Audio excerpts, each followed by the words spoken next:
Le développement du cerveau ne se fait pas de manière homogène au fur et à mesure de la croissance. Certaines zones se forment plus rapidement que d'autres. Les régions en lien avec les fonctions cognitives, sociales et émotionnelles prennent le plus de temps et restent encore très malléables pendant l'adolescence. Cela rend les jeunes plus sensibles à leur environnement socio-économique.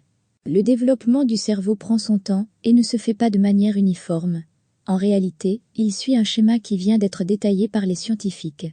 Ce schéma révèle notamment que les régions responsables des fonctions cognitives, sociales et émotionnelles restent encore très malléables au cours de l'adolescence.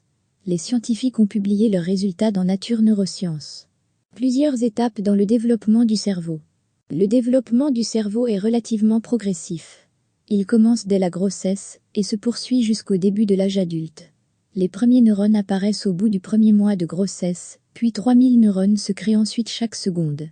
Après la naissance, le développement est fortement influencé par l'environnement dans lequel grandit l'enfant, ainsi que par son apprentissage. Ce façonnement peut se faire aussi bien de façon positive que négative. Cela montre donc qu'il est important de faire attention aux interactions qu'on a avec les enfants. Le ton de notre voix, les expressions faciales et corporelles, les contacts physiques, les mots, tous ces messages sont autant de stimulations qui guident le développement du cerveau. Chez les enfants, toutes les régions du cerveau ne sont pas encore développées de la même manière. Le système limbique est le plus avancé. Il est le siège des émotions primitives, comme la colère ou la peur. Les autres régions et les connexions entre elles deviennent de plus en plus importantes au cours de l'adolescence, jusqu'aux environs de 25-30 ans. Le siège de la raison, la partie préfrontale du cerveau, continue de se développer pendant l'adolescence.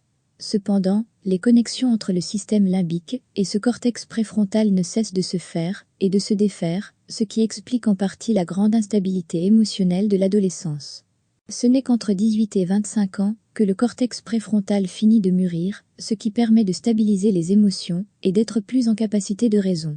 Une nouvelle étude précise les étapes de ces développements, en particulier lors de l'adolescence. Les scientifiques se sont particulièrement intéressés aux régions du cerveau qui soutiennent les fonctions cognitives, sociales et émotionnelles. Ces dernières présentent une plasticité beaucoup plus importante que les autres régions au cours de l'adolescence. La plasticité cérébrale, la capacité du cerveau à s'adapter et se modeler.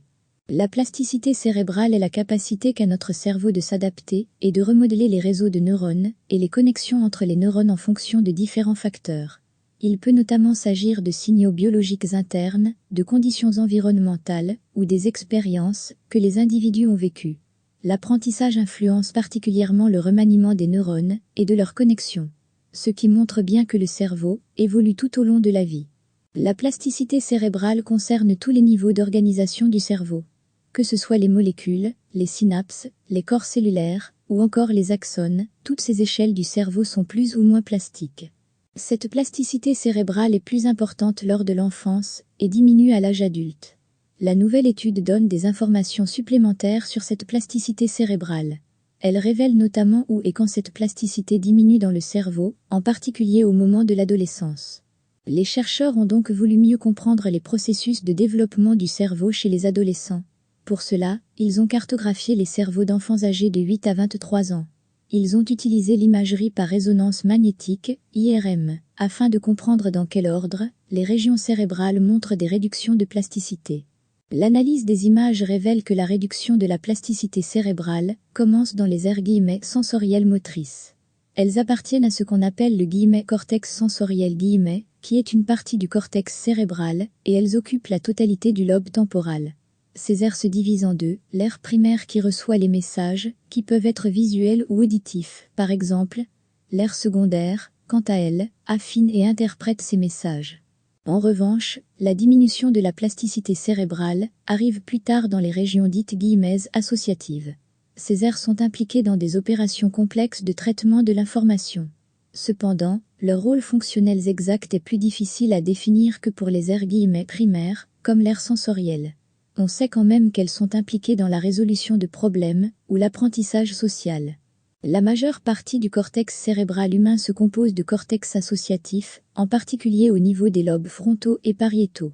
Ces premiers résultats d'imagerie montrent donc que les régions du cerveau en lien avec les fonctions cognitives, sociales et émotionnelles sont plus particulièrement malléables et sensibles à l'environnement que les autres.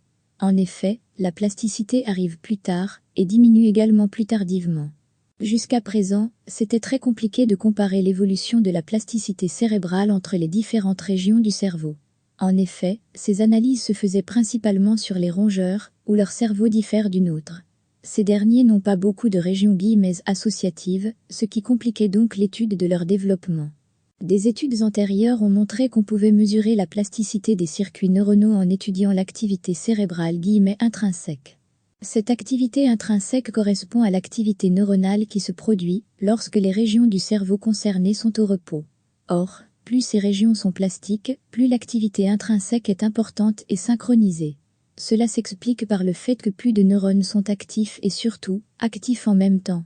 À l'IRM fonctionnel, cela se traduit par une augmentation de l'amplitude des ondes d'activité cérébrale. Les scientifiques ont ainsi déterminé un marqueur fonctionnel de la plasticité cérébrale. L'analyse des IRM de près de 1000 jeunes a révélé que ce marqueur diminue dans la petite enfance pour les régions sensorielles, en revanche, il ne diminuait que pendant l'adolescence dans les régions associatives. Or, ces dernières sont vitales pour les acquis cognitifs, les interactions sociales et le bien-être émotionnel des enfants.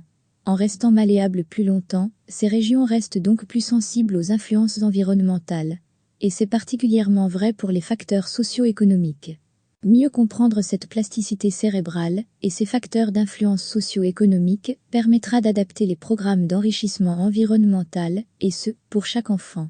Ces résultats confirment que les programmes conçus pour atténuer les disparités dans les environnements socio-économiques des jeunes restent importants pour le développement du cerveau tout au long de la période de l'adolescence.